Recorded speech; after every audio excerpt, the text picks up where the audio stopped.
তাদের স্মৃতিকে জাতির সামনে তুলে ধরুন, স্মরণীয় করিয়ে রাখুন। কারণ এখনকার যে সরকার, এই জুলাইয়েরই ফসল।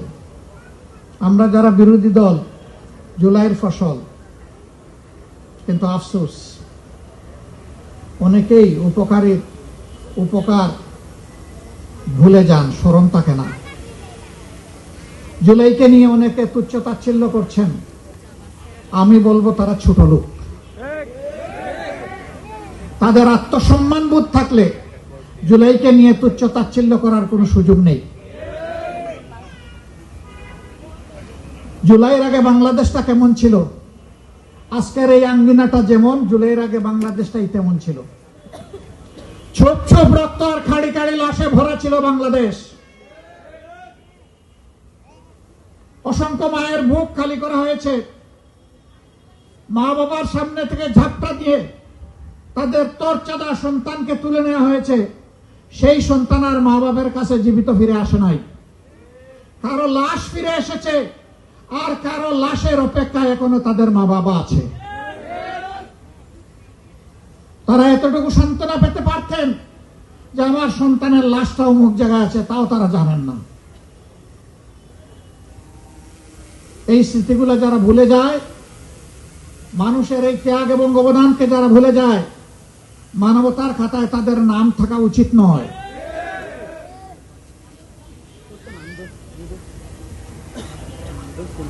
প্রিয় ছাত্র সুধী বন্ধুরা,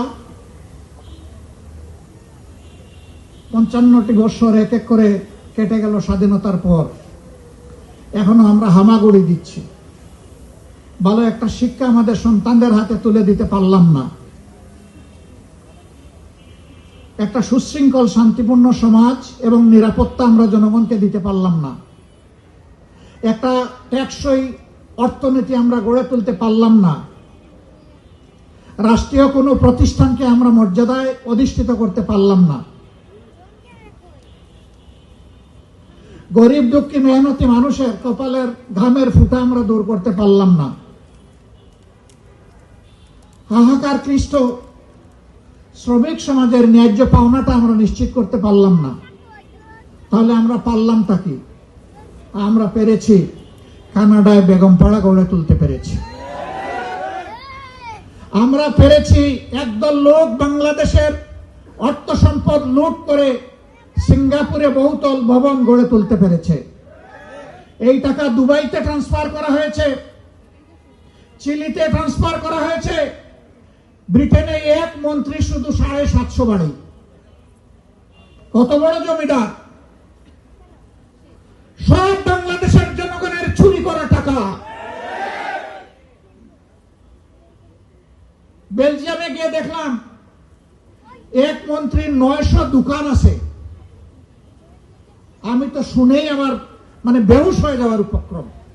আমি বললাম যে ওই মার্কেটটা আমাকে নিয়ে যাও। বললো এক মার্কেটে না, অনেকগুলো মার্কেটে। এরা কোথাকার জমিদার? এরা জনগণের টাকা চুরি করে ওখানে নিয়ে দোকান কিনেছে। জুলাই স্লোগান ছিল উই ওয়ান্ট জাস্টিস।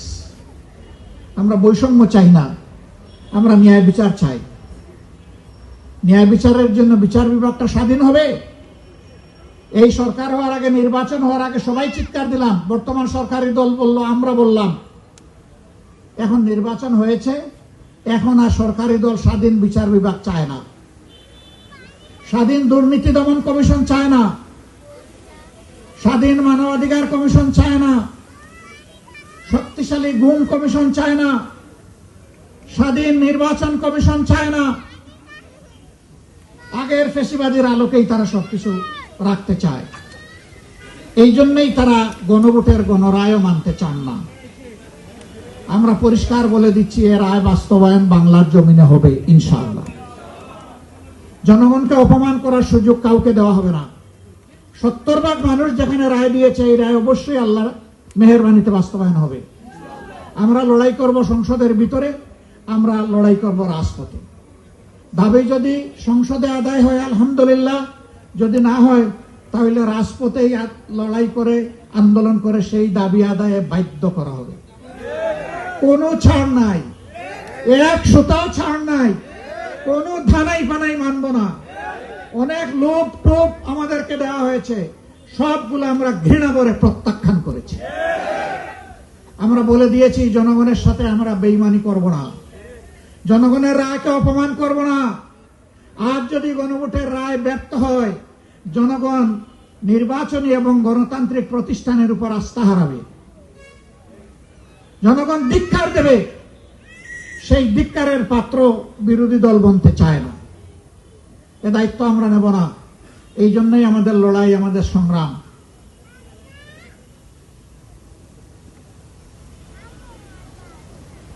এখন অনেকেই বিভিন্ন ধরনের কথা বলেন স্বৈরশাসকের ভাষায়, তাদের চেলা চামুন্ডরা কথা বলে, ভোট বাহিনীরা মানুষের ইজ্জত নিয়ে খেলা করে। আবার সেই ফেসিবাদ। বিশ্ববিদ্যালয়গুলোতে আর গণরুম হবে না বন্ধুগণ, এই সুযোগ আর দেওয়া হবে না। গণরুম গেস্ট রুমের খবর হয়ে গেছে 24-এ, এটা আর ফিরে আসবে না। এখন যদি কেউ ফিরিয়ে আনতে চায় তাহলে তাদেরকেই ফিরিয়ে দেওয়া হবে ইনশাআল্লাহ।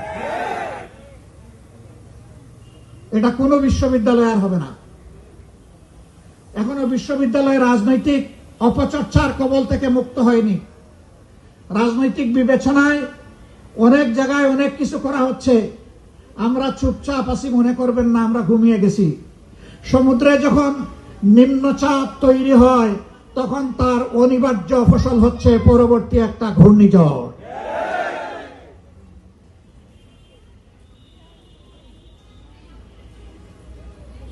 বন্ধুগণ, আবারও কথা দিতে আসছি, জনগণের স্বার্থের সাথে কোনো আপোষ হবে না, কোনো অপশক্তির কাছে মাথাও নত করা হবে না। এটা দেশীয়, আঞ্চলিক, আন্তর্জাতিক যাই হোক, ইনশাআল্লাহ যুবকদের প্রত্যাশার আকাঙ্ক্ষার বাংলাদেশ গড়ে দেওয়ার জন্য আমাদের বাকি জীবনকে আমরা উজাড় করে দেব। আবার যুবক হয়ে লড়াইও করব যুবকদের সাথে ইনশাআল্লাহ। যুবকদের হাত ধরে, যুবকদের সাথে থেকে, যুবকদের সম্মুখভাগে থেকে মুক্তির আন্দোলন চলবে ইনশাআল্লাহ। এই আন্দোলন কেউ বন্ধ করতে পারবে না।